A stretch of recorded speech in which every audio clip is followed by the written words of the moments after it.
आपने एक चीज़ ध्यान दिया होगा, जब हम लोग 10th में पढ़ते थे ना, तो हमारे माइंड में एक टारगेट था कि हम 12th में जाएँगे तो ज़िंदगी थोड़ा-सा सुकून भरी हो जाएगी। 12th में जाते हैं तो ऐसा लगता है 3 साल का हमने पढ़ाई कर लिया, बीए, बीकॉम, बीएससी जो भी करना चाहते हैं, तो हमें लाइफ़ थोड़ी-सी हल्की हो जाएगी, थोड़ा शांत हो जाएगी, मज़े करेंगे।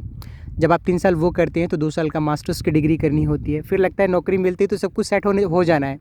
फिर मास्टर्स की डिग्री मिलने के बाद आपको नौकरी और छोकरी दोनों मिल जाती हैं, अगर आपकी किस्मत अच्छी है तो। उसके बाद फिर असली पढ़ाई ना वहाँ से शुरू होती है। अब तक जो हम पढ़ रहे थे वो रील पढ़ाई थी। जैसे पर्दे पे हीरो हीरोइन एक्टिंग करते हैं ना, तो हमारी बिल्कुल एक्टिंग वाली लाइफ थी। अब रियल पढ़ाई शुरू होती है। अब इसी पढ़ाई में जो सफल हो गया, समझ लीजिए उसने टॉप किया। बाकी आपने किसी भी कॉलेज में कितना बड़ा डिग्री लिया, कितना परसेंट लिया, डजेंट मैटर। अब आपकी असली पढ़ाई यहीं से शुरू होती है। किस नौकरी में आप किस मुकाम को पाते हैं और अपनी उस ज़िंदगी को किस तरह से जी रहे हैं। क्या आप किसी की गुलामी में जी रहे हैं? क्या आपकी लाइफ का डिसीज़न कोई और ले रहा है? क्या आप अपनी ज़िंदगी को सुचारू ढंग से चला रहे हैं? क्या आपकी वजह से समाज में कोई हानि हो रही है या लाभ हो रहा है? ये सारी चीज़ें ना आपकी असली पढ़ाई को मैटर करती हैं और इस तरह से आपकी लाइफ चलती है।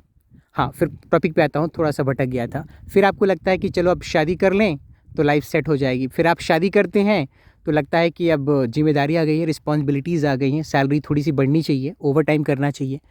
आप इस चक्कर में 2, 4, 5 साल मेहनत करते हैं, बॉडी का पेट निकल जाता है, शरीर फैल जाता है और धीरे-धीरे बीमारियाँ पनपने लगती हैं, जो नेचुरल है। मैं किसी को यहाँ पे डरा नहीं रहा हूँ गाइज़, जो ट्रू फैक्ट है, जो सोसाइटी में देख रहा हूँ, that I am telling you. उसके बाद फिर 40-45 साल की धीरे-धीरे उम्र हो जाती है, पता चलता है कि भाई साहब डायबिटीज़ हो गया या छोटी-मोटी कोई बीमारी पनप रही है बॉडी में। उसके बाद हम फिर क्या करते हैं, जो पैसा कमाए रहते हैं, उसे दवाई में खर्च करना शुरू कर देते हैं। बाकी रिस्पॉन्सिबिलिटीज़ तो होती हैं बच्चों की, बीवी की और भी फैमिलीज़ की। इस तरह से रिस्पॉन्सिबिलिटीज़ चलती हैं। फिर लगता है कि अब बच्चों को पढ़ा लिखा के ना इनकी नौकरी लगवा दूँ, तो बस लगेगा कि अब फ्री हो गया और सुकून से जीऊँगा, खुश हो जाऊँगा। बच्चों की आप शादी विवाह कर देते हैं, नौकरी लग जाती है। फिर आपकी लालसा क्या होती है कि बस एक नाती पोती का दर्शन कर लूँ ना, तो ऐसा लगेगा कि भाई साहब स्वर्ग सिधार जाऊँ तो कोई भी रिग्रेट नहीं होगी मन में। वो भी हो जाता है, ईश्वर दे देते हैं। उसके बाद क्या लगता है? समझ रहे हैं आप इस बात को? इस साइकोलॉजी को समझने का प्रयास कर रहे हैं? ये ट्रैप, ये जाल को देखने की कोशिश कर रहे हैं आप? ये जाल बिल्कुल वैसा ही है कि जैसे सूरज को लगता है कि हाथों से कैद कर लेंगे, लेकिन थोड़ी दूर जब आप जाते हैं तो लगता है कि सूरज तो अभी और दूर है। तो इस तरह से हम एक दिन दुनिया से विदा हो जाते हैं।